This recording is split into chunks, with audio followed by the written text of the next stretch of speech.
গিয়ে এই ট্রেকটা আপনারা করতেই পারেন।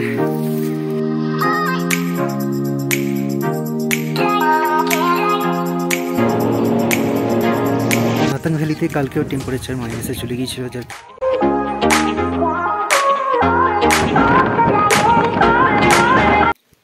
ঘড়িতে সময় এখন 5:50। আমাদের ইস্ট সিকিম ভ্রমণের 4 নম্বর দিন। আজকে আমরা তাড়াতাড়ি এখান থেকে 8টার সময় বেরিয়ে যাব, কেননা আজকে আমাদের অনেকগুলো প্রোগ্রাম আছে। আমরা অনেকগুলো সাইট সিন করতে করতে আজকে পৌঁছাবো নাথুলা পাস, ছাঙ্গু লেক, বাবা মন্দির, কুপুপ লেক ইত্যাদি ইত্যাদি। তাই ঘড়িতে সময়ের সাথে সাথে উঠে পড়েছি। এখন তাড়াতাড়ি আমরা স্নান সেরে ব্রেকফাস্ট সেরে বেরিয়ে যাব। ঘড়িতে সময় এখন সকাল 6:40।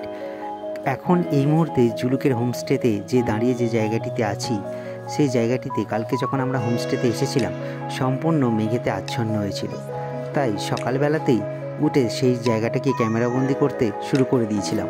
আর জুলুকের আমরা যে হোমস্টেতে ছিলাম সেই জায়গাটি এতটি সুন্দর, সেটি সকালবেলায় তাড়াতাড়ি ঘুম থেকে উঠলেই তা আমরা জানতে পারতাম না, কেননা এখানে বেলা বাড়ার সঙ্গে সঙ্গেই শুরু হয়ে যায় মেঘেদের লুকোচুরি খেলা। চটজলদি ম্যাগি দিয়ে ব্রেকফাস্ট সেরেই আমরা রওনা দিয়ে দিলাম, কারণ আজকে আমাদের সিকিম ভ্রমণের 3 নম্বর দিন এবং এই দিনেই আমরা অনেকগুলি সাইট সিন করব। আর গাড়িও আমাদের রেডি হয়ে গেছে, সবাই রেডি হয়ে বেরোচ্ছে ঘর থেকে। আমরা এবার সোজা চলে যাব জুলুক থেকে থাম্বি পয়েন্ট হয়ে কুপুপ লেক হয়ে নাথুলার পাসের উদ্দেশ্যে। আর এই হচ্ছে আমার পেছনে জুলুক পয়েন্টের ভিউ। আর নিচে যেগুলো দেখছেন সেগুলো হচ্ছে একটা আর্মি ক্যাম্পের পয়েন্ট। এখানে 3টা আর্মি ক্যাম্প আছে। ঘড়িতে সময় এখন 7:34। আর ড্রাইভার দা লাগেজগুলো সব গাড়িতে লোডিং করছে। এরপরেই আমরা এখান থেকে ছেড়ে বেরিয়ে যাব নাথুলার উদ্দেশ্যে। গাড়ি আমাদের ইতিমধ্যে রওনা দিয়ে দিয়েছে। আমরা জুলুকের জিগজ্যাগ রোড দিয়ে পৌঁছে যাব এবার থাম্বি ভিউ পয়েন্টে। তার জন্য আমাদের জুলুকের এই জিগজ্যাগ রোডের মোটামুটি 36টা টার্ন কমপ্লিট করে ওপরের ভিউ পয়েন্টে পৌঁছাতে হবে। জুলুকের এই জিগজ্যাগ রোডের আরও একটি নাম আছে, তার নাম হলো রেশম পথ।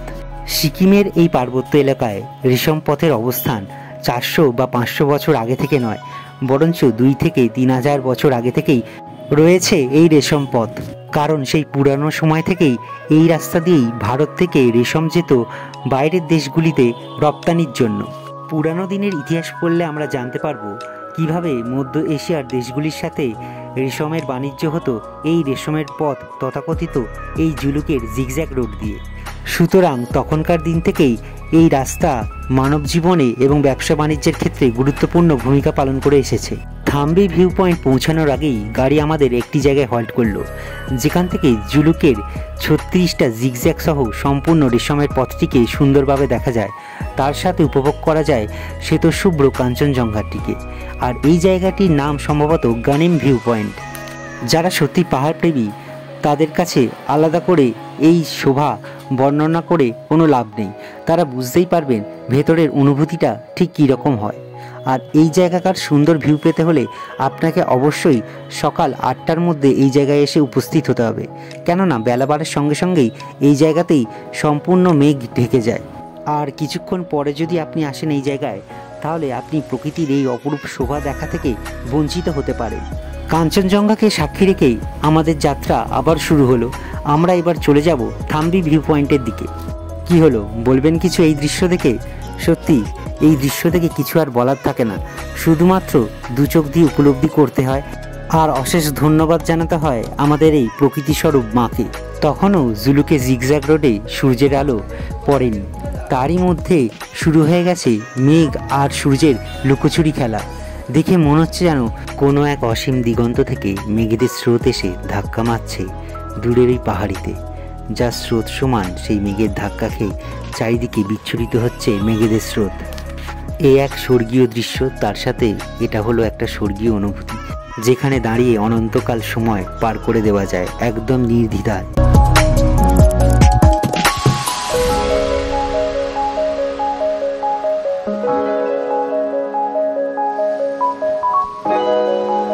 এখান থেকে আমরা এবার সোজা চলে যাব থাম্বি ভিউ পয়েন্টে, যেখান থেকে আমরা দেখতে পাবো কাঞ্চনজঙ্ঘার একটি অপরূপ দৃশ্য।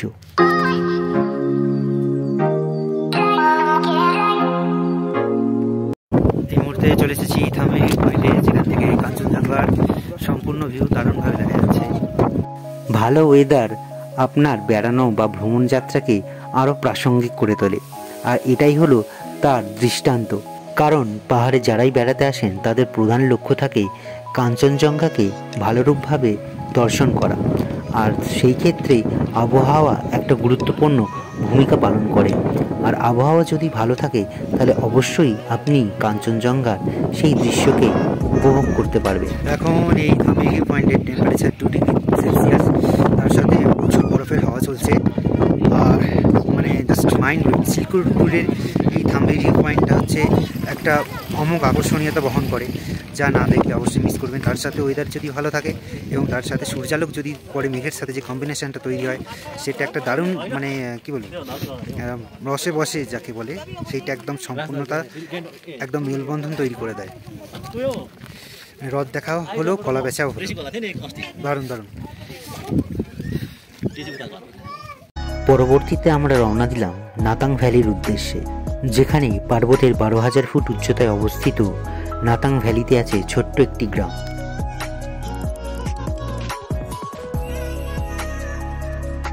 এই থাম্বি ভিউ পয়েন্ট থেকে নাতাং ভ্যালির মধ্যে যে রাস্তাটা পড়বে, সেই রাস্তায় টোটালটাই হচ্ছে জনমানবহীন। রাস্তার দুধারের পাহাড়িতে কোনো জনবসতি নেই, তবে এই রাস্তার দুধারে বেশ কয়েকটি সেনা ছাউনি চোখে পড়বে।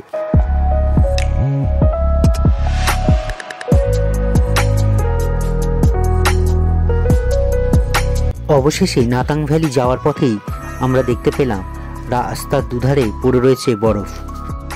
গাড়িতে প্রায় 30 থেকে 40 মিনিট ট্রাভেল করেই আমরা পৌঁছে গেলাম নাতাং ভ্যালিতে। মোটরেবল রোড থেকে প্রায় 300 মিটার দূরত্বে অবস্থান করছে এই ভ্যালিটি। মুহূর্তে চলে এসেছি প্রায় 12,000 থেকে 13,000 ফিট উচ্চতায় অবস্থিত নাতাং ভ্যালিতে। যারা একটু অন্যরকমভাবে সিকিমকে এক্সপ্লোর করতে চান, ঠান্ডার দেশে এসে ঘুরতে চান বা বরফ পেতে চান, অতিরিক্ত ঠান্ডাকে এনজয়মেন্ট করতে চান, একটা ঠান্ডার সাথে লড়াই করে বাঁচার যে অ্যাডভেঞ্চারাস যে একটা জার্নি করতে চান, অবশ্যই আপনারা শীতকালটাকে চুজ করতে পারেন। আর বলবো সেটা যদি বাচ্চাদের নিয়ে আসতে চান, অবশ্যই প্রিকশন নিয়ে আসা উচিত, কেননা হয়তো আমরা বড়দের কিছু কিছু ক্ষেত্রে ঠান্ডা সয়ে নিতে পারলেও বাচ্চারা হয়তো নিতে পারবো না সেই ঠান্ডাকে। আর এই হচ্ছে নাতাং ভ্যালির ছোট্ট গ্রাম, দেখতে পাচ্ছেন। আর তার পিছন দিক দিয়ে দেখা যাচ্ছে কাঞ্চনজঙ্ঘার চূড়াটি, যেখানে একটি পাহাড়ি ছোট্ট গ্রাম আছে এই ভ্যালিতে। আর তার সাথে এই ভ্যালির পিছন দিক দিয়ে দেখা যাচ্ছে কাঞ্চনজঙ্ঘার সর্বোচ্চ চূড়াটিকে। কালকে রাতে তুষারপাতে মোটামুটি কিছু কিছু জায়গায় তুষারপাত হয়েছে, কিন্তু দিনের আলোর শেষে সেগুলো কিছু কিছু জায়গায় গলে গেছে, কিন্তু যেখানে যেখানে সূর্যালোক পড়েনি সেখানে সেখানে বরফের অবশিষ্ট দেখা যাচ্ছে। আর টেম্পারেচার এখানে হবে এই মুহূর্তে 1 বা 2-এর কাছাকাছি। প্রচুর ঠান্ডা হাওয়া। সত্যি যারা সিকিমকে একটু অন্যভাবে এক্সপ্লোর করতে চান, তাদের জন্য শীতকালের সিজনটা একদম অন্যতম।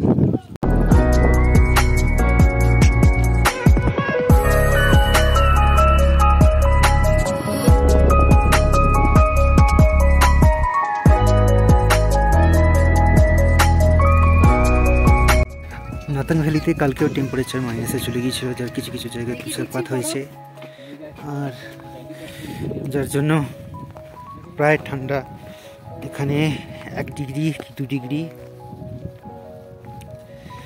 বরফ শুরু হয়ে গেছে। আর আমরা যতটা আগে যাব, এখন এখান থেকে যাব কুক লেক, তারপরে সেখান থেকে যাব নাথুলা পাস, ওল্ড বাবা মন্দির। সেখানে আশা করছি আমরা বরফের থেকে অনেকটা বেশি পরিমাণে পেতে পারবো। নাতাং ভ্যালি থেকে আমরা সোজা রওনা দিলাম ওল্ড বাবা মন্দিরের উদ্দেশ্যে। আর এই ওল্ড বাবা মন্দিরটি কোন মন্দির এবং এই মন্দিরের তাৎপর্যটা কী আর এই মন্দিরের ইতিহাসটা কী, এমন কোনো ভারতবর্ষের নাগরিক তথা বিশ্বের কোনো ব্যক্তি জানতে বাকি নেই এই ওল্ড বাবা মন্দিরের ব্যাপারে। এখন আমরা চলে এসেছি বাবা কি বাঙ্কারে, অর্থাৎ ওল্ড বাবা মন্দিরে বা বাবা হরভজন সিংয়ের মন্দিরে, যিনি এক সময়কালে আমাদের দেশ সেবায় নিজেকে আত্মনিয়োগ করেছিলেন। তিনি ভারতীয় সেনা দলের একজন কর্মী হিসেবে ভারতের এই পার্বত্য অঞ্চলে নিয়োজিত ছিলেন।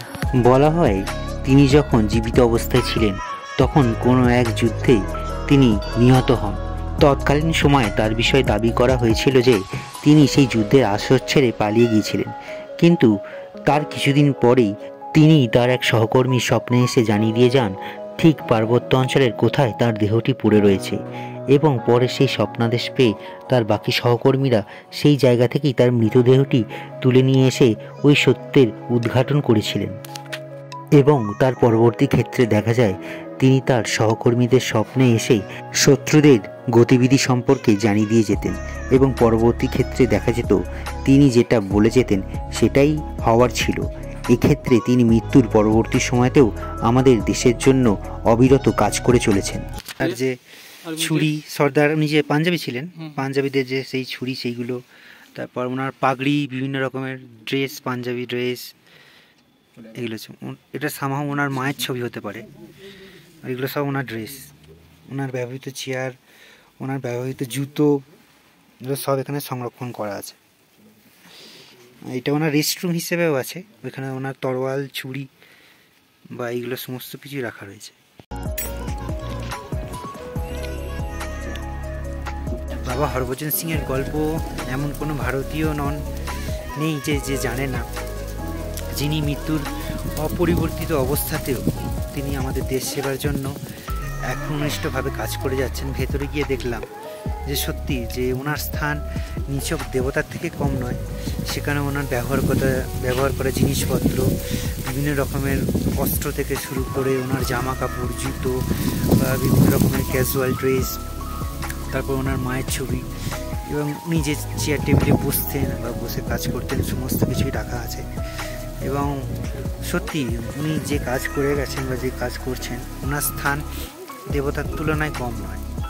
এখানে ওল্ড বাবা মন্দিরের বিভিন্ন রকম মরশুমে বা বিভিন্ন রকম যে চেঞ্জেস এসছে তার সেই ফটোগ্রাফিগুলো দেওয়া হয়েছে। ইভেন উনি যে ছিলেন ওনারও সেই সময়কার সেই ছবিগুলো এখানে রাখা হয়েছে।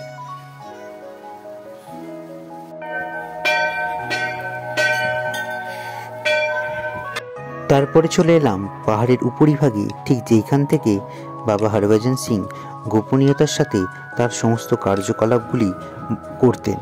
মরণোত্তর ভারতীয় সেনায় কাজ করার জন্য এই হরভজন সিং এখনও তিনি প্রতি মাসে নিয়মিত বেতন পান, আর সেই বেতন ক্রেডিট হয় তাদেরই পরিবারেরই অ্যাকাউন্টে। ছুটির সময় সিট রিজার্ভ করে কাটা হয় এনার জন্য ট্রেনের একটি টিকিট। আর এটা হচ্ছে বাবা কি বাংকার থেকে পুরো সম্পূর্ণ জায়গাটার 360 ডিগ্রি অ্যাঙ্গেলের ভিউ।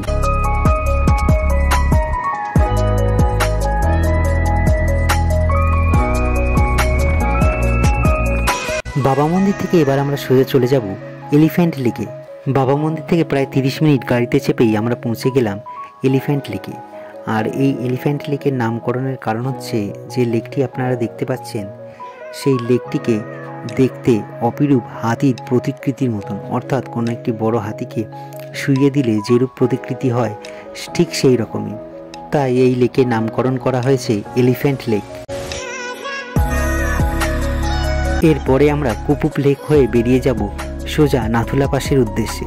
অবশ্য তার আগে আমাদের চেকিং পয়েন্টে আমাদের পারমিশন পেপারটা চেক করা হবে। আর রাস্তার সাইডে যে লেকটি ফেলে আমরা এগিয়ে যাচ্ছি সেটাই ছিল কুপুপ লেক। এই পর্বতটা হচ্ছে ইন্ডিয়াতে, আর এইটা হচ্ছে চায়না। এখন এই মুহূর্তে চলে এসেছি আমরা নাথুলা পাসে। ঘড়িতে সময় এখন 11:10। আমরা চলে এসেছি নাথুলা পাসে। তো এখানে বরফের তো ছিটেফোঁটা সেরকমভাবে দেখা পড়ছে না, কোথাও কোথাও হালকা উল্কি লেগে রয়েছে, তবে প্রচণ্ড পরিমাণে ঠান্ডা এবং ঠান্ডা হাওয়া চলছে, রীতিমতন হাতে পায়ে কামড়ি দিচ্ছে। আর যেটা এক্সপেকটেশান করেছিলাম যে বরফ হয়তো পাবো, কিন্তু এখনও অবধি ওপরে উঠিনি।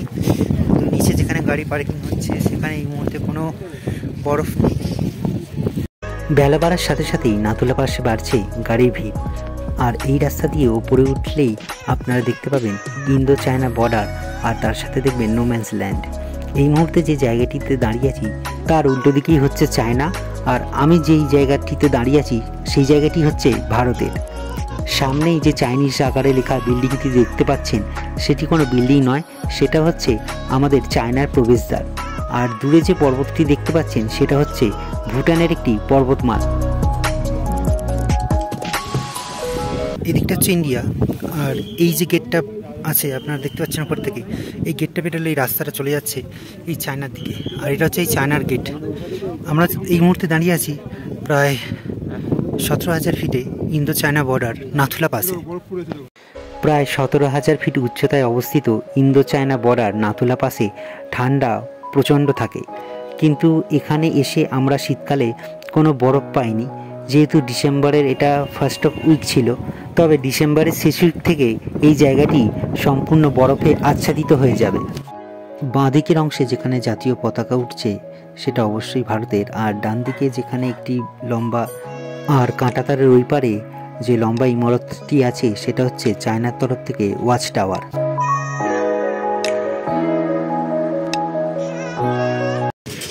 নাথুলা পাসে আর্মিদের একটা কাউন্টার আছে, যেখান থেকে আপনারা চা এবং সিঙ্গারা কিনে খেতে পারবেন। তাছাড়াও আরও একটি কাউন্টার আছে যেখানে আপনি শীতের পোশাক বা নানা রকম অক্সিজেন বা কর্পূর এই জাতীয় জিনিসপত্র বা ব্যাগ, চাদর, সোয়েটার, উলিকট, কার্ডিগান, এই সমস্ত জিনিস, লজেন্স, এই সমস্ত সব কিছু পাবেন।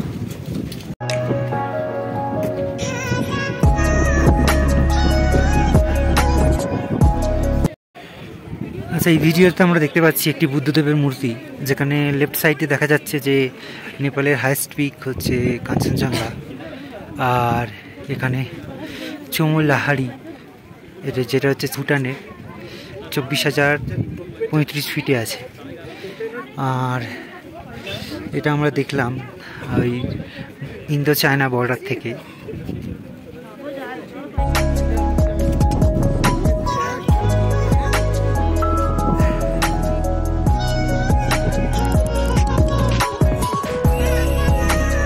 এই মুহূর্তে দাঁড়িয়ে আছি ইন্দো চায়না বর্ডারে। আমার পিছনে যে মানে হাউস বা অফিস দেখছেন, এটা হচ্ছে মানে ইন্টারপোল, আর এটা হচ্ছে ইনার লাইন। আর যেখান থেকে এই রাস্তাটা প্রবেশ করেছে চায়নাতে, তো ভারতীয় সেনারা আমাদেরকে এই অবধি অনুমতি দিলেন যে এত অবধি এসে ছবি তোলা যাবে বা ভিডিও করা যাবে। তার মধ্যে টাইমিং এগিয়ে গেছে, আবার নিচের দিকে চলে যাচ্ছে, জাস্ট এতটাই।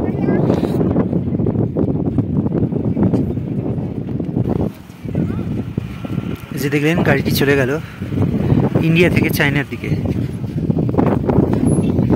তো ভারতীয় সেনাদের সাথে একটা পর্যায়ে অবধি কথা বললাম যে এখন এই মুহূর্তে ইন্দো চায়না বর্ডার, যেটা আর কি সিকিম লাইনে আছে, যেটা নাথুলা পাস বলে আমরা জানি, সেটা আপাতত এই মুহূর্তে শান্ত আছে, এখন উত্তপ্ত পরিস্থিতিতে নেই।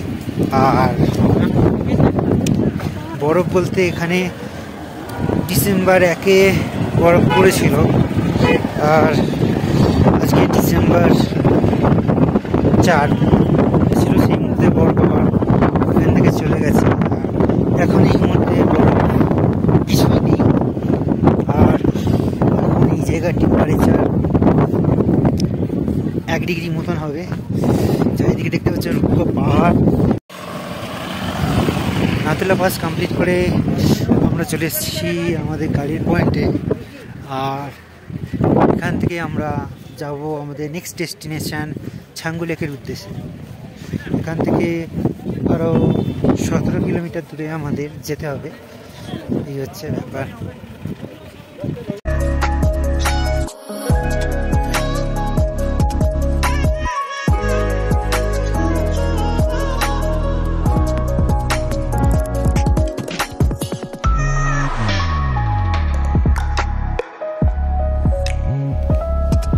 ঘড়িতে সময় এখন 12টা বেজে 15 মিনিট।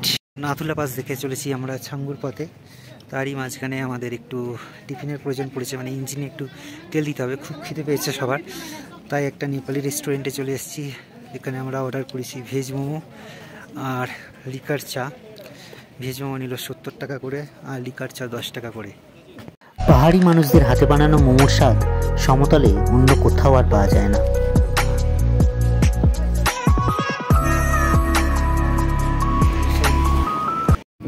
ছাঙ্গুলিকে যাওয়ার পথে যে পাহাড়িটা পড়ছে, সেই পাহাড়িতে গত দুদিন আগে তুষারপাত ঘটেছিল। তবে আজকে ডিসেম্বরের 4 তারিখ, তো 4 তারিখে সেরকম কোনোভাবে তুষারপাত হয়নি। তবে যেখানে যেখানে ঠান্ডা আছে, এই পাহাড়ের গায়ে গায়ে কিছু ক্ষেত্রে তুষারপাত এখনও লেগে রয়েছে। ছোটো ছোটো সাদা সাদা যে দাগগুলো দেখছেন, সেগুলো আসলে বরফ। অবশেষে পৌঁছে গেলাম ছাঙ্গু-লেকে। ডিসেম্বরের পরে, অর্থাৎ এই মাসের শেষের দিক থেকে একদম জানুয়ারি ফেব্রুয়ারি পর্যন্ত এই লেকটি ফ্রিজ অবস্থায় দেখা যায়। আর এই যে পাশের পাহাড়িটা দেখছেন, সেটাও সম্পূর্ণ বরফে ঢেকে যায়। এই মুহূর্তে আছি সিকিমের অন্যতম সর্বোচ্চ লেক, যেটি 12,700 ফুটে অবস্থিত, ছাঙ্গু-লেকে। আর কিছুদিন আগে বরফ বৃষ্টির জন্য এই ছাঙ্গু-লেকটা ফ্রোজেন হয়ে গিয়েছিল। কিছু কিছু জায়গায় এখনও বরফবাড়ি চিহ্ন আছে। আর এখানে ইয়াক এর সাফারি হয়। আর তার সাথে আপনারা যদি চান, ওই যে পর্বতটায়, ওই পর্বতে আপনি রোপওয়ে করেও সাফারি করতে পারেন। আর টেম্পারেচার এখানে যথেষ্ট কম। এখানে ওই 1 ডিগ্রি 2 ডিগ্রির মতো টেম্পারেচার, তার সাথে প্রচুর হাওয়া। আর সূর্যের আলো ঝলমল করছে একদম ছাঙ্গু-লেকের জলে। তবে যারা বরফকে ভালোবাসেন তাদের জন্য অন্যরকম একটা ভিউ। আর যারা আমার মতন রৌদ্রোজ্জ্বল দিনে যে পর্বতের যে ভিউ ভালোবাসে, তাদের জন্য ওরকম ভিউ। তবে আমার এক্ষেত্রে সিকিম ট্যুর টোটালটাই জাস্টিফাইড, কেননা যেরকম ওয়েদার আমি এক্সপেক্ট করেছিলাম, ঠিক সেই রকম এক্সপেকটেশান হয়েছে। কেননা হয়তো বরফ যদি পড়ে, সেক্ষেত্রে হয়তো চারিদিকের ওয়েদার এত ক্লিয়ারেন্সে কোনো কিছু বোঝা যায় না। কিন্তু এক্ষেত্রে রৌদ্রোজ্জ্বল থাকার জন্য নাথুলা পাসি বলুন, ছাঙ্গু-লেকে বলুন বা জুলুকি বলুন, সব কিছুতে মোটামুটি পরিষ্কারভাবে সমস্ত কিছু দেখা গেছে। আর এই হচ্ছে টোটাল ছাঙ্গু-লেকের হোয়াইটনেস। সে তো শুভ্র জল, এর আয়তন অনেকটাই বেশি। তবে জল ঠান্ডা কাঁচের মতন হলেও কিন্তু এর টেম্পারেচার প্রচুর। আর একটা নাম না জানা একটা পাখিও দেখা যাচ্ছে, সম্ভবত ফ্যালকন হতে পারে।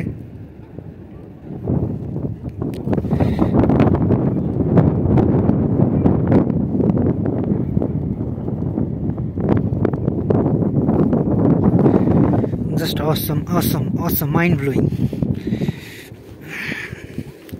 আমরা এখান থেকে যাব পর্বতের ওই দিকটাতে, যেখান থেকে দেখতে পাচ্ছি রোপওয়ে উঠছে। রোপওয়েটা চাপার ইচ্ছা আছে, দেখা যাক কি হয়।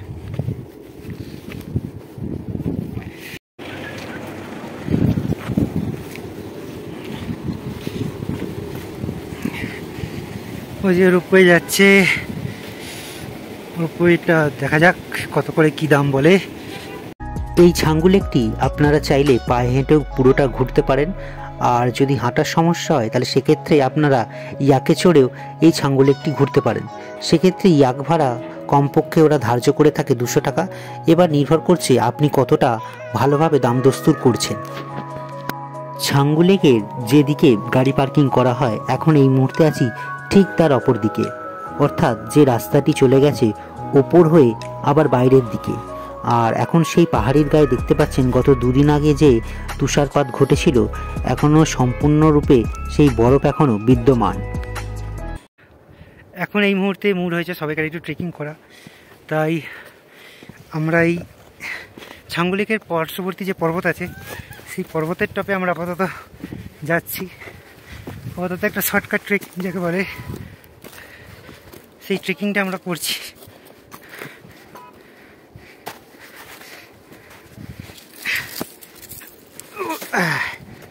আশা করছি সবাইকারই মনোরঞ্জন করতে পারছি।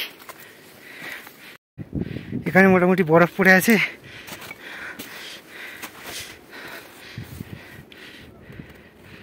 আর ওই রাস্তা দিয়ে সবাই আসছে নিচে। এটা দিয়ে মোটামুটি আমরা যাবো। ওই ওপরের টপটায় যাওয়ার ইচ্ছা আছে, যেটা ঘুরে ঘুরে আসছে, সেটা দিয়ে আমরা টপে যাব। এই মুহূর্তে যে জায়গায় দাঁড়িয়েছি টোটালটাই বরফ। সামাও এটা কোনো ঝর্ণা ছিল যেটা বর্তমানে ফ্রোজেন হয়ে গেছে ঠান্ডার কারণে। সেই ঝর্ণার জলটাই হয়তো এখানে যায়। হর হর মহাদেব। তো আমার দেখা দেখি আমার সাথে যে বাকি 7 জন এসেছে, আমার বন্ধু ছাড়া বাকি যে 6 জন, তারা সবাই ইন্সপায়ার হয়ে এই রাস্তায় আসতে চলেছে। তো তাদেরকে মোটামুটি হাত ভাঙানো হচ্ছে, তারা কেননা অমরনাথ যাবে বলছে। ছাঙ্গু লেকে গিয়ে এই ট্রেকটা আপনারা করতেই পারেন।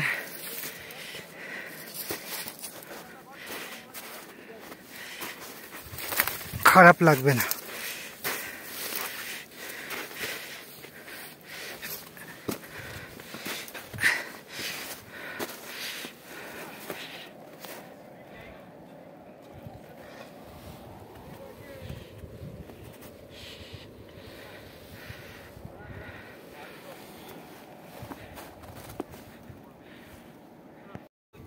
দেখুন, দেখতে পাচ্ছেন এই যে চিতার থাবা,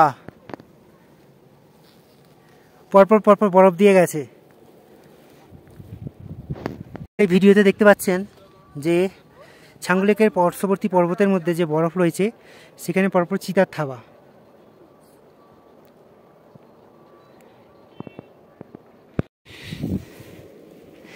এই যে আমি ছাঙ্গু লেক থেকে এতটা উঁচুতে ট্রেক করে উঠেছি। স্নো লেপার্ডের পদচিহ্নে দর্শন হয়ে যাওয়ার পর আর ইচ্ছা রইল না ওই মাথার উঁচুটিতে ওঠার। তাই আবার পুনরায় নেমে এসে ছাঙ্গু লেকের পাহাড়ির পাশের রাস্তা দিয়ে হাঁটতে থাকলাম এক্সিট পয়েন্টের দিকে।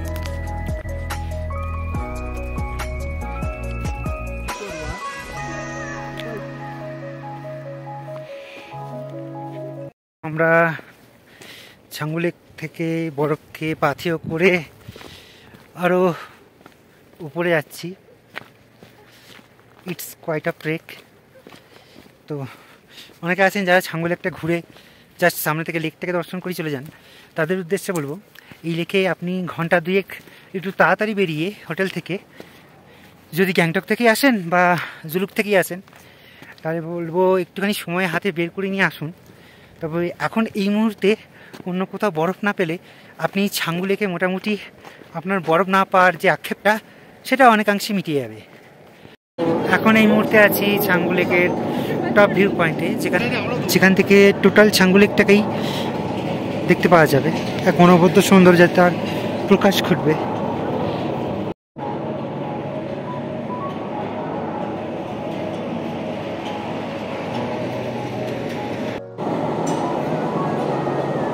পাশেই রয়েছে রোপওয়ে সিস্টেম, যারা আরও টপে যেতে চান। এখান থেকে চললাম সোজা পার্কিং পয়েন্টে। নেমেই দেখা মিলল ইয়াকের। কি সুন্দর! এটি হচ্ছিল পাহাড়ি গাই, আর এখানকার স্থানীয়রা এই ইয়াকের দুধকেই তাদের পানীয় হিসেবে ব্যবহার করে থাকেন। ছাঙ্গু লেকের পাশেই আছে একটি ভোলানাথের মন্দির। আপনারা যদি চান এই মন্দিরে বেশ কিছুক্ষণ সময় কাটাতে পারেন, ভালো লাগবে। ঘড়িতে সময় এখন দুপুর 2:10। আমরা এই মুহূর্তে রওনা দিয়ে দিলাম ছাঙ্গু লেক থেকে পদ্মচেনের উদ্দেশ্যে। তবে মাঝে নিউ বাবা মন্দির হয়ে আমরা যাব পদ্মচেনের দিকে। আর আজকের রাত্রিবাস হবে আমাদের পদ্মচেনের হোমস্টেতে।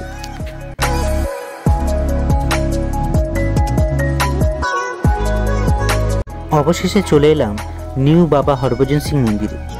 যারা পাহাড়ির উচ্চতায় উঠতে পারেন না বা শ্বাসকষ্টজনিত সমস্যা থাকে, অথবা প্রকৃতির কারণে যখন উপরের পাহাড়িতে প্রচণ্ড বরফ পড়ে যায়, তখন এই বাবা হরভজন সিংয়ের দর্শন হয় এই নতুন মন্দির থেকে। অবশেষে আমরা যে রাস্তা দিয়েই ছাঙ্গু লেক আর নাথুলা পাসের উদ্দেশ্যে রওনা দিয়েছিলাম, সেই রাস্তা দিয়েই আমরা যাব পদ্মচেনের দিকে। রাস্তায় পড়বে জুলুকের সেই জিগজ্যাগ রোড। আপনাদেরকে যেটা বলেছিলাম, দেখুন এখন ঘড়িতে সময় প্রায় 3:30-এর কাছাকাছি, আর পুরো মেঘে এই অঞ্চলটা ভর্তি হয়ে আছে। আগে পিছু কিছুই দেখা যাচ্ছে না অতিরিক্ত মেঘ আর কুয়াশার কারণে।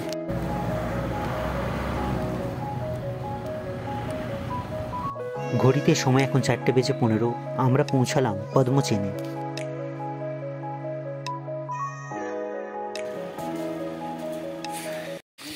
ঘড়িতে সময় এখন 4:18।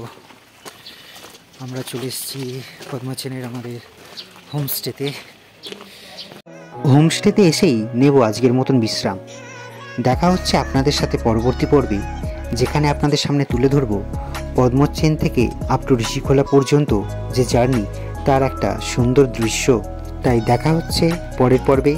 Stay tuned with explorer Tanmoy.